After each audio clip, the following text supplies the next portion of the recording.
Agente, a próxima missão exigirá o máximo de suas habilidades. É agora ou nunca.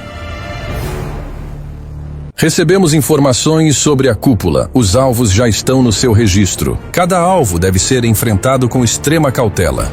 A cúpula possui diversos infiltrados e aliados secretos. Tome bastante cuidado. O inimigo está prestes a causar o caos, e só você pode mudar o rumo da história. Prepare-se, agente. Não será nem um pouco fácil, mas contamos com você. Boa sorte, agente. Pessoal, o WW de hoje vai começar um pouco diferente.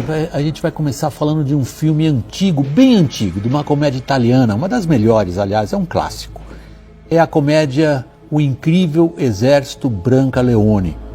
O capitão Brancaleone, nesse filme, é o chefe de um punhado de bandidos, medrosos, trapalhões, que andam pela Itália, lá na Idade Média, tentando um grande golpe.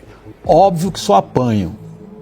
Por um bom tempo, essa expressão, Exército Brancaleone, ela serviu para descrever, na política, um bando de incompetentes querendo algo que não conseguem. O que se sabe até agora sobre o que se falou de golpe nos palácios do chefe de Estado brasileiro em Brasília sugere que o casting todo de Brancaleone teria se mudado para lá. Ideias estapafúrdias para tentar prender um ministro do Supremo, anular eleições, arrastar o exército, esse sim, o exército de verdade, para um golpe. Com o uso de personagens que eram do submundo da política e ganharam projeção graças à ferocidade das redes sociais e à associação com um capitão comandando um exército, bom, esse sim, parecido com o da comédia Brancaleone. Mas aonde chegou o bando aloprado dos palácios não é nada engraçado. Nesse sentido, quando se tenta um golpe de Estado, não dá para achar que é comédia. É provável que esse exército de Brancaleone instalado em Brasília nunca tenha ouvido falar desse filme, dessa comédia antiga. Talvez, se conhecessem como termina essa comédia no cinema, talvez pensassem duas vezes antes de falar de golpe. No filme, terminam todos empalados. O presidente Lula dissipou hoje qualquer dúvida sobre como ele pretende seguir tocando a política econômica. Vai ser do jeito que está. O presidente acha que não houve rombo fiscal no ano passado, que a política de gastos públicos espelha a responsabilidade fiscal e que ele não vai prejudicar pobres e humildes fazendo cortes em programas sociais. Isso tudo foi dito a jornalistas numa coletiva no Planalto. Horas mais tarde, o ministro da Fazenda reiterou que está tudo bem, que os preços dos alimentos tendem a se acomodar, que o dólar tende a cair e a taxa de juros já chegou onde deveria chegar para esfriar um pouco a economia, ou seja, não precisa subir mais. Essas palavras e posturas parecem ser o principal resultado até aqui da primeira coisa que o Lula faz desde a semana passada, quando ele chega para trabalhar no Planalto. A primeira coisa que ele faz é se reunir com seu chefe de propaganda política, que foi seu marqueteiro na última campanha.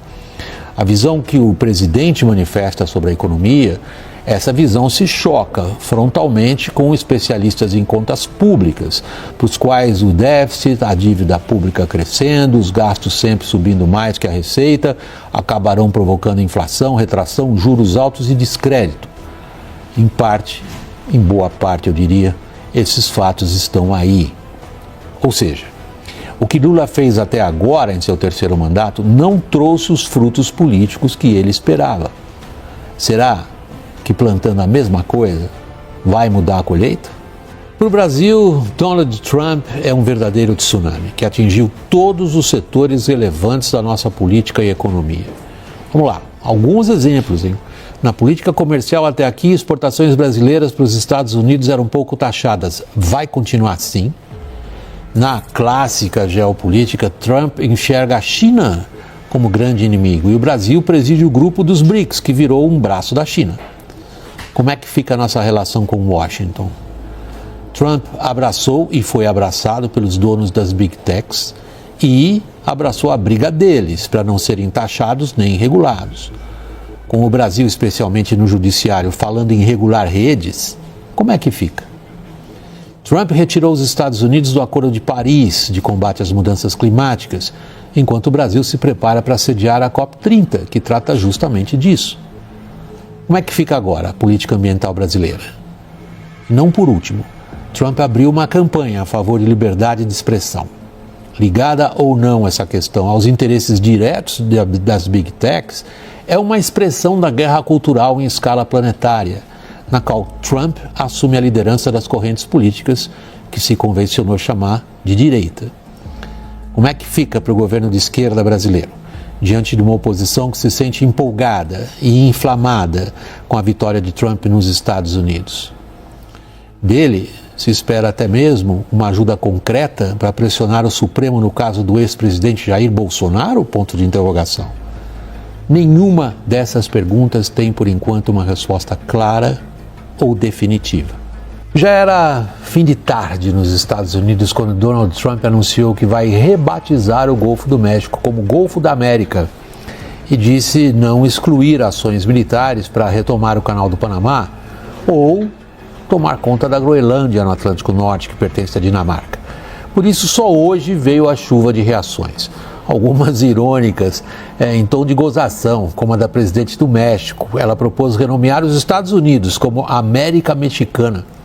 Outras reações foram mais sérias, por exemplo, a do ministro das Relações Exteriores da França, dizendo que a União Europeia vai defender suas fronteiras, no caso, as fronteiras da Dinamarca na Groenlândia. Mas a pergunta é a seguinte: o que o Trump disse é para ser levado a sério ao pé da letra? Ou é apenas mais um daqueles shows que ele gosta de apresentar praticamente todo dia? É, sim, para ser levado a sério. Não importa se possam parecer pouco realistas as coisas que ele disse, como a proposta de transformar o Canadá no 51º estado americano. Trump está levando para o âmbito da política externa o mesmo tipo de conduta do valentão fortão que anunciou para a política comercial, em especial para a China, alvo preferencial da anunciada guerra de tarifas. Trump está sinalizando que os Estados Unidos vão sim projetar poder naval, por exemplo, em todo o hemisfério ocidental e muito além.